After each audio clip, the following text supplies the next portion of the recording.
fly these cars, but these cars might drive themselves.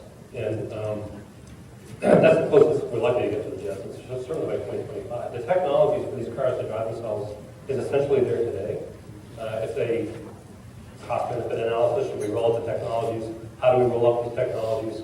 And is it economically viable? And I remember a few years ago we were looking at electronics coming into the automobile, and it was always, well, if you have electronic technology that saves 10 lives, but once in a while causes a death accidentally, we can't afford to implement that technology because of litigation issues in the U.S.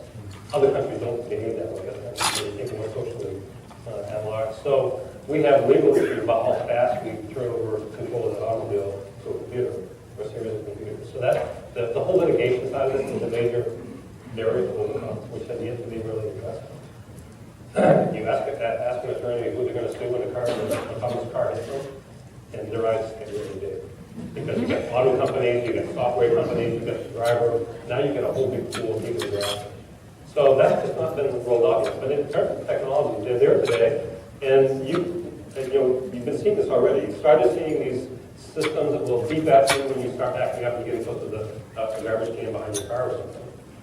But it's a different step to go to the next step where it starts controlling your car and putting the brakes on it. Well, they have that advanced driver assist systems. Those are out there today. Which save you more leaders. But we have those technologies in the U.S. as well. The next step is, okay, now we're going to have so many sensors around the car that it's going to start keeping you on the road. Not only does it beep at you when you start wandering off the road, it's going to steer the wheel back. So slowly, we're doing this thing, as I said, incrementally. The way we like to introduce technology in the automobile is one step at a time, and sort of work out the bugs and get it refined and then go to the next step. The feeling is that cars will have the ability to control themselves in 10 years on the road.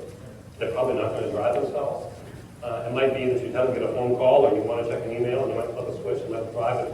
And it might drive itself if you're in a certain environment, like on the highway or something.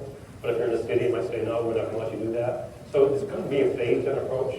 But we think by 2025, you're going to see a lot of these technologies where cars will actively control themselves. And primarily driven, this is driven primarily by safety purposes. A car can drive itself better than a lot of people can. A car can park itself better than you and I can park ourselves. I mean, think about the math. It's not mathematical laws. But the complexity of all these sensors in the car, you have different frequencies, they work at different rates, they have different levels of reliability. Some are fast, some are slow. You have the satellites, you have Wi-Fi, you have all these different technologies that have to come to play. And getting back to your other question, which is where is this going to be developed? California is a huge concern from Michigan's point of view. These technologies have to come into the car eventually, so this is still the heart of the North American automobile. But when it comes to look at Google and Apple and other software development companies, the IT companies, all the sensors, this is happening around the world, and this thing is yet to really be recognized as the center of that development. And we would like to bring more of that and bring it here and test them on our roads. The governors recently passed a bill that allows us to test drivers that are autonomous driving, which is going on the road. And that was a necessary step towards attracting this kind of development globally. So we have a wonderful magnet in Michigan. With the infrastructure that we have, I think we have about 10 OEMs with a presence in Michigan. 350 or so technical R&D centers connected all. I mean, the infrastructure here is like none other in the world.